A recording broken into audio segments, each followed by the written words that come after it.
curse of Mahakumbh.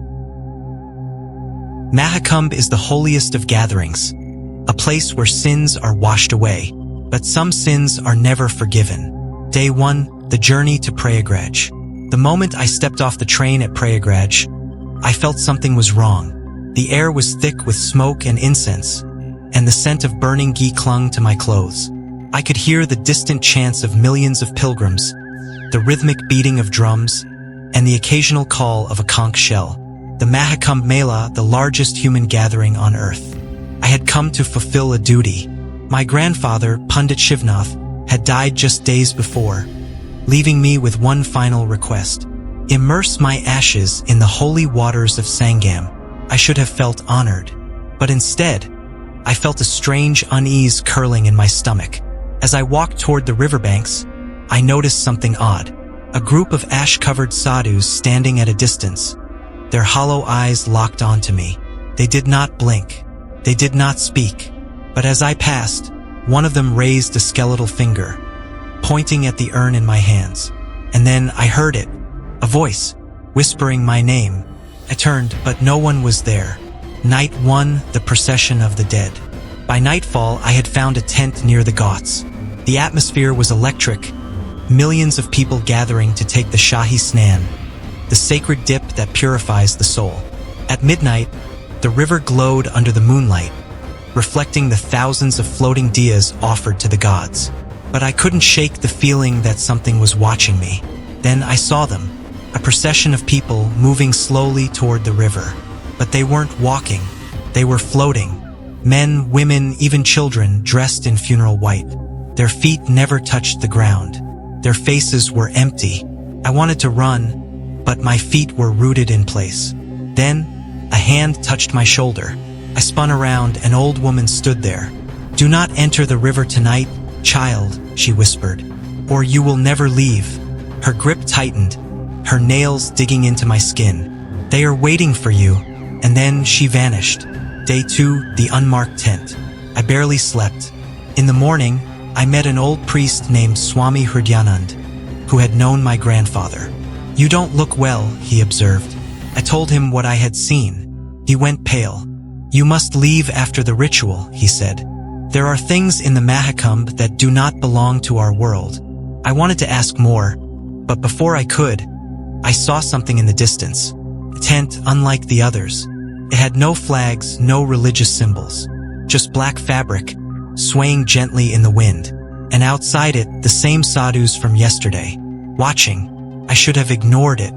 I should have walked away, but something called me toward it, and I obeyed. Midnight, the forbidden ritual. I don't know what I expected to find inside the black tent, but I was not prepared for what I saw. Pit, deep and endless, and at the bottom bodies, hundreds of them, some fresh, some nothing but bones. And standing at the center, a man in red robes. His voice, deep, inhuman, filled the space. "The river must be fed." That's when I saw his face, and my blood froze. It was my grandfather, still alive, still breathing, his eyes locked onto mine.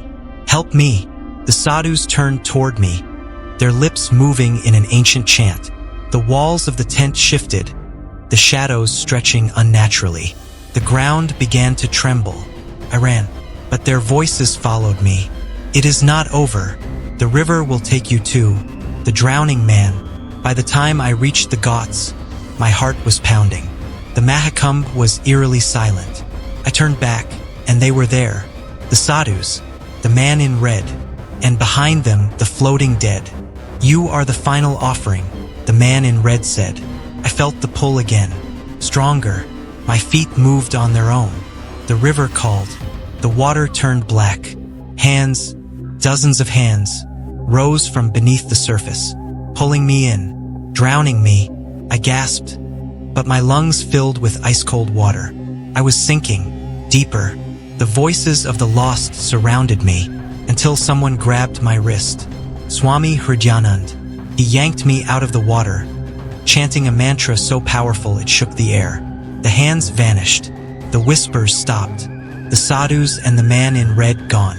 But the river still watched. The escape. At dawn, Swami Hridyanand forced me onto the first train out of Prayagraj. "You must never return," he warned. I didn't argue, but as the train pulled away, I looked back one last time. And on the distant shore, I saw them, the sadhus, the man in red, and behind them, the lost souls still floating, still watching, waiting for the next Mahakumbh.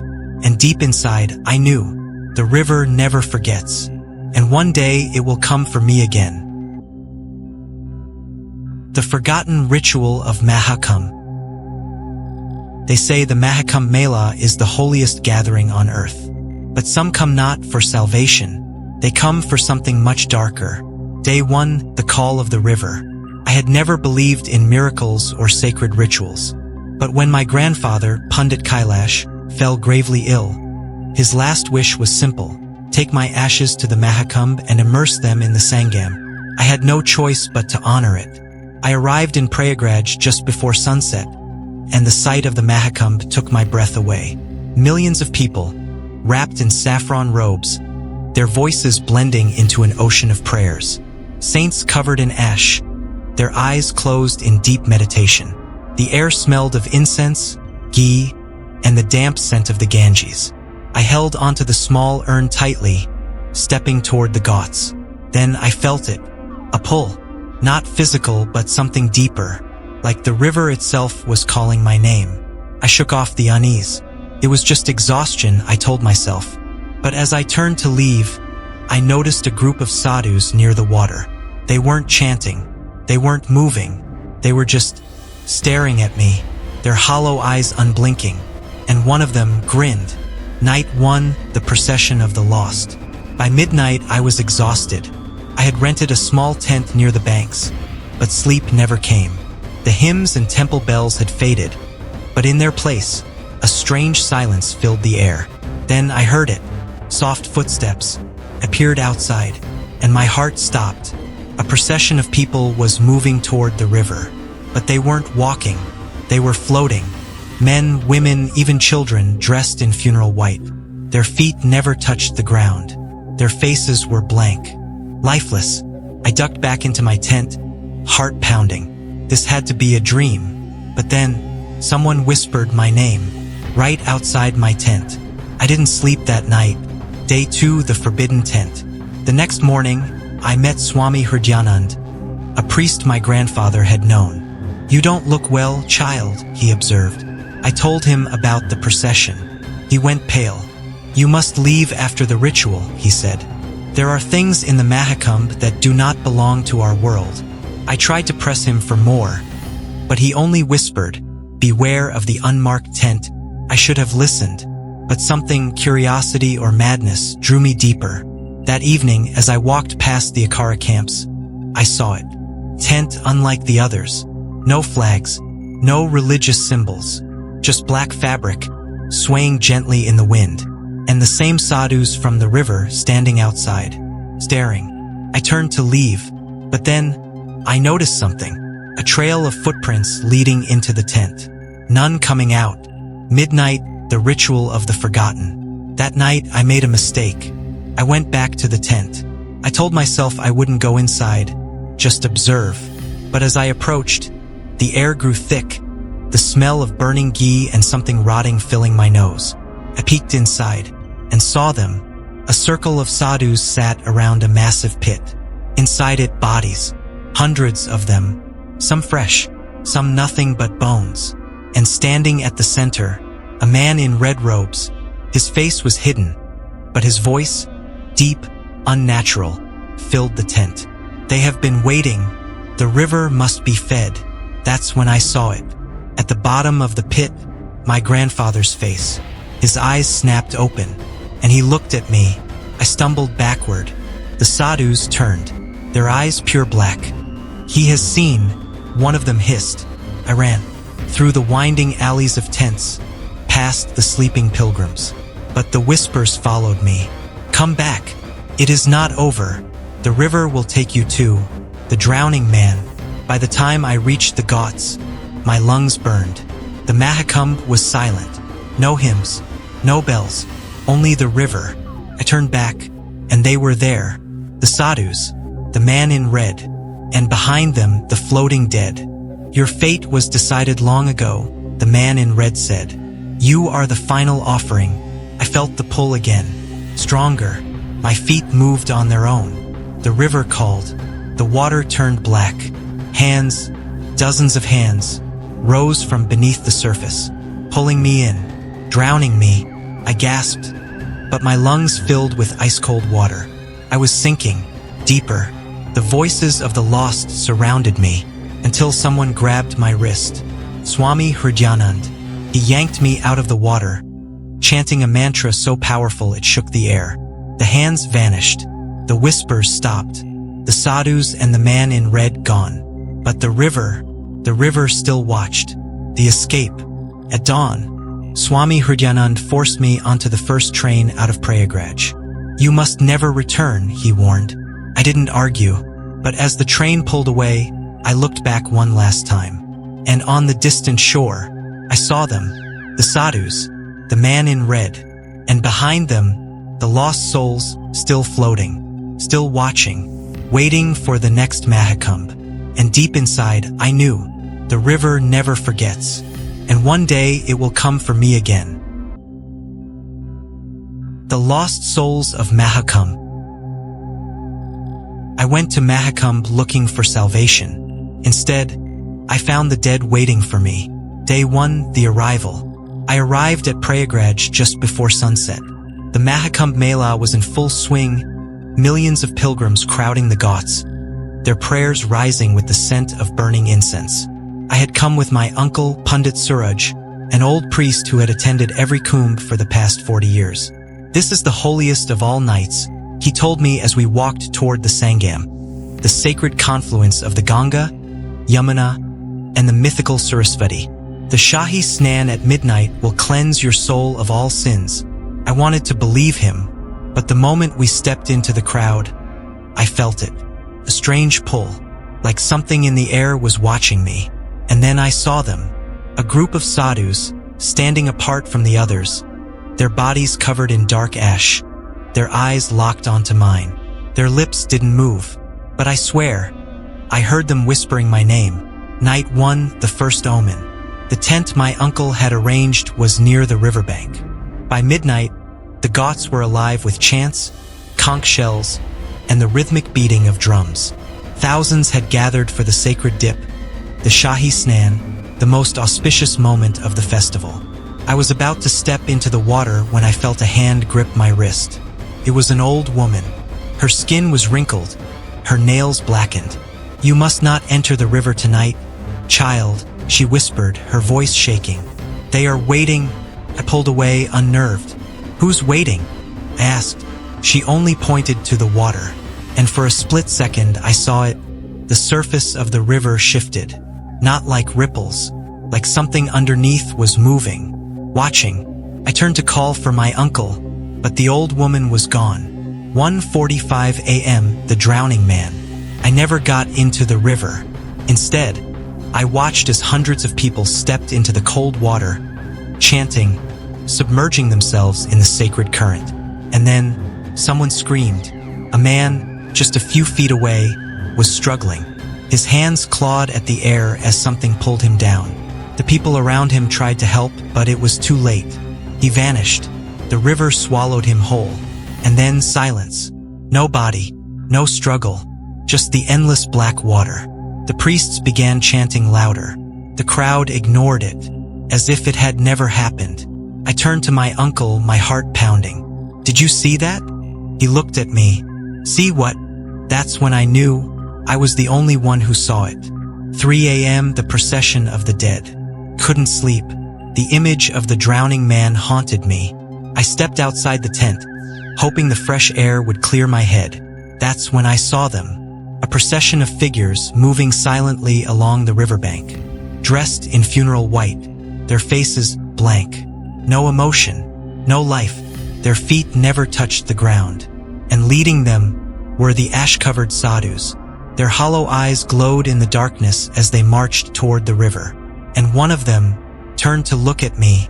I ran back to the tent and didn't come out until sunrise. Day 2, the unmarked tent. By morning, the fear felt like a bad dream. I told myself I was just tired, just seeing things. Then my uncle took me to the Akara camps, where the saints and sadhus gathered. That's where I saw it. A tent. No flags, no symbols, just black fabric, swaying gently in the breeze, and the same sadhus standing outside it, watching. As we passed, I noticed something on the ground, a row of footprints leading inside the tent, but none coming out. I swallowed hard. "Uncle," I whispered, "who are they?" He followed my gaze and immediately turned pale. "We must leave." "Why?" He grabbed my wrist, his grip like iron. "Because those men died a long time ago. Midnight, the ritual.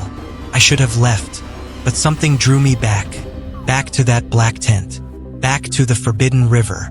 At midnight, I followed the sadhus alone. The Mahakumbh was vast, chaotic, but they moved with purpose. I stayed in the shadows, my breath tight in my chest. They reached the riverbank and began to chant. Low, guttural sounds that didn't belong to any language I knew. The water shifted.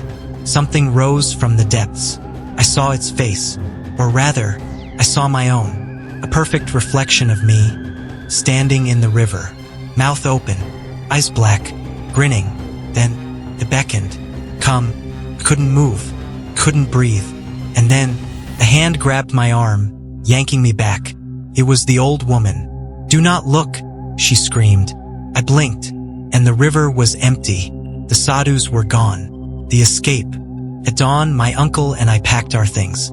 "We leave now," he said. "No questions." I didn't argue. As we walked toward the road, I stole one last glance at the river, and I saw it. A smudge on the water's surface. A reflection, not of the sky, not of the people, but of the ash-covered sadhus, standing beneath the surface, waiting, smiling, whispering. And as I turned away, I heard it one last time. "See you at the next kumbh." The Cursed Bath. The Mahakumbh Mela is a spectacle unlike anything else in the world. Millions of people gathered on the banks of the Ganges, seeking salvation, purification, and divine blessings. But what if some came for something else? Something ancient, something hungry. I went to Mahakumbh looking for faith. I found horror instead.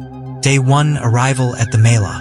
I had always been skeptical about rituals, but when my childhood friend Ravi convinced me to join him for the Shahi Snan, I agreed. Once in a lifetime experience, he had said, eyes gleaming with excitement. The sight of the Kumbh Mela was overwhelming. An endless sea of saffron-clad saints, chanting devotees, and glowing diyas floating on the river's surface. But beneath the holiness, there was something else. A weight in the air, a feeling like we were being watched. And I wasn't the only one who felt it. Ravi nudged me. "Do you see that?" I followed his gaze toward a group of sadhus near an ancient-looking tent. Unlike the others, they weren't chanting. They were staring at us, their hollow eyes unblinking, their faces painted in symbols I didn't recognize. I shuddered. Something about them felt wrong, like they weren't just men, like they were something older, something else. Night 1, the Whispering Tent. We found a small tent near the banks to spend the night. The distant hymns and the ringing temple bells echoed through the cool night air. But somewhere past midnight, I woke up. Someone was whispering outside. At first, I thought it was a passing sadhu, but the voices were too many, whispering in a language I didn't understand. I nudged Ravi awake. "Do you hear that?" He groggily sat up, rubbing his eyes. The whispers stopped. We stared at each other. Then, a shadow moved just outside our tent.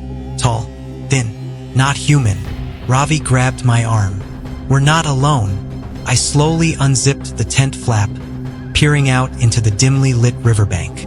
Nothing, just the endless sea of pilgrims. But the feeling of being watched never left. Day 2, the Drowning Man. The morning of the Shahi Snan, we joined the thousands of people gathered at the ghats. The holy dip was about to begin, but as we stepped into the freezing water, a blood-curdling scream tore through the air. A man was drowning just a few feet away from us. Only, he wasn't thrashing. He was being pulled down.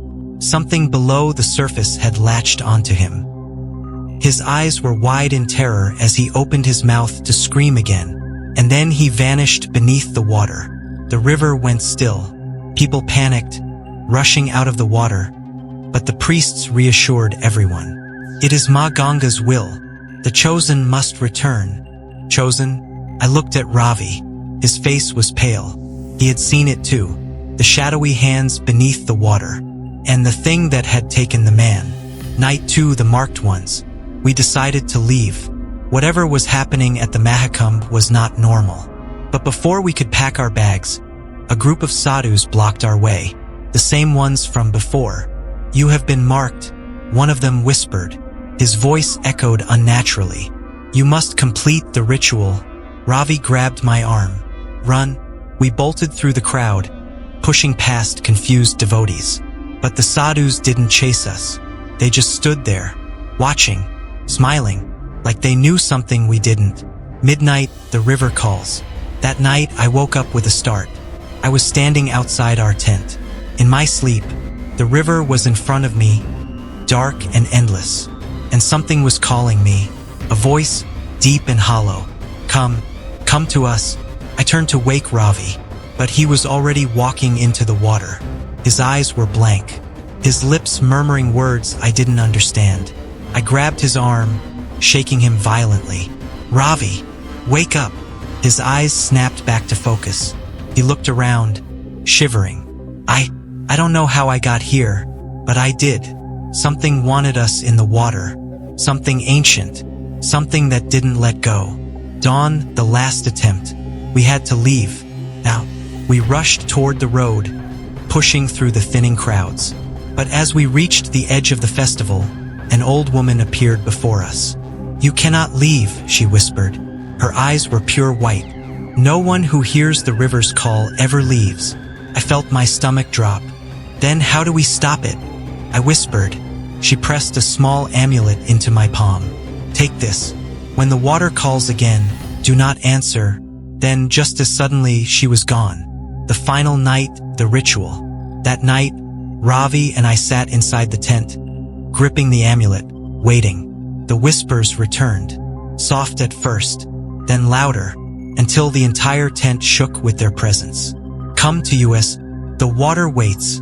The amulet in my palm burned ice cold. The wind outside howled. Then, the tent collapsed, and we were dragged out. Hands, too many hands, pulled at us, dragging us toward the river. Ravi screamed. I held onto the amulet for dear life. And then, a piercing shriek filled the air. The hands vanished. The whispers stopped. And just like that, the river was silent again. Day 3, escape. At dawn, we didn't look back. We ran. As we boarded the first train out of the city, I caught a final glimpse of the river. It looked normal, calm, but as the train pulled away, I saw them, the marked ones, standing in the water, watching, smiling, waiting for the next to hear the call. And somewhere deep inside, I knew the river never forgets.